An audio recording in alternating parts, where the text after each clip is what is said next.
اسمي مش مهم، لكن اللي مهم إني عندي 35 سنة وعديت بتجربة عمري ما كنت أتخيل إني أعيشها يوم. أنا دخلت السجن، مش هكذب عليكم، أنا غلطت واتحكم عليا بسنتين في قضية دعارة. أول يوم في السجن كان أسوأ يوم في حياتي. الباب الحديد اتقفل ورايا بصوت قوي، الصوت ده لحد النهاردة بيرن في ودني. حسيت إن الدنيا كلها اتقفلت وإني خلاص بقيت لوحدي. دخلت العنبر وكل العيون كانت باصت عليا، نظرات غريبة فيها فضول وفيها حكم مسبق وفيها كمان شوية أسوأ. واحدة قربت مني وقالت: جديدة، هزيت راسي بس وما كنتش قادرة أتكلم. متخافيش، بس خلي بالك من نفسك. الكلمة دي خلتني أخاف أكتر بدل ما أرتاح.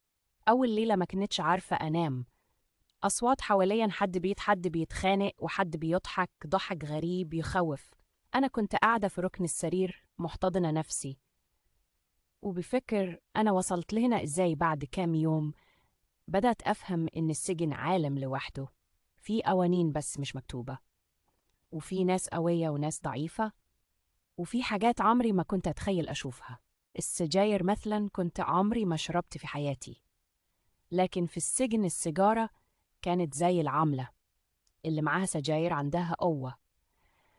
وفي يوم واحدة قالت لي: خدي جربي هتهديكي. في الأول رفضت، لكن بعد ضغط وبعد ما حسيت إني مخنوقة جربت، وأول نفس كحيت بشدة ضحكوا عليا، لكن بعد كده لقيت نفسي بتعود، مش علشان حابة فيها لكن علشان أهرب. في السجن مش كل الناس طيبة، في ناس بتحاول تستغل ضعفك وناس بتقرب منك مش علشان تساعدك لكن علشان مصلحة. وفي مواقف حصلت لي علمتني إني لازم أكون قوية.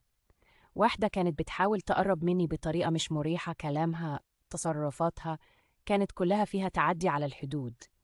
في الأول كنت بالسكت، لكن بعد كده تعلمت أقول لأ، وتعلمت إن السكوت بيخلي اللي قدامك يتمادي. وفي يوم واجهتها قدام الكل، ومن ساعتها محدش قرب لي بالشكل ده تاني.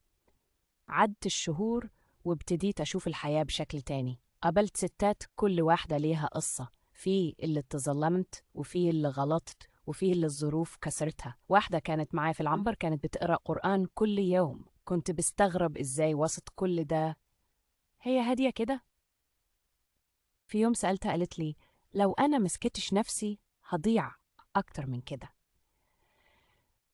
الكلام ده أثر فيا، ابتديت أراجع نفسي. أنا كنت فاكرة إني ضحية، لكن الحقيقة إني كنت جزء من الغلط. في ليلة كنت قاعدة لوحدي وبفكر في أهلي، أمي اللي كانت دايما تقول لي خلي بالك من نفسك، وأنا مسمعتش، فضلت أعيط. والأول مرة دعيت من قلبي، مش علشان أخرج بس لكن علشان أتغير. السنتين عدوا أبطأ من أي وقت في حياتي، لكن خلصوا يوم خروجي. لبست هدومي وبصيت حواليا، المكان اللي كنت بكرهه هو نفسه اللي علمني. خرجت والشمس كانت قوية لكن حسيتها أول مرة. الحياة بعد السجن رجعت للحياة، بس مش نفس الإنسانة. بقيت أقدر نفسي أكتر وأفهم قيمة الحرية. مشيت في طريق تاني وبعدت عن كل حاجة غلط. أنا مش بحكي قصتي علشان حد يتعاطف معايا، أنا بحكيها علشان أقول أي قرار غلط ممكن يوصلك لمكان عمرك ما تخيلته. والسجن مش بس جدران، السجن الحقيقي إنك تعيش غلط. لو أنت بتسمعني دلوقتي، راجع نفسك قبل ما تيجي لحظة تقول فيها يا ريتني كنت رجعت.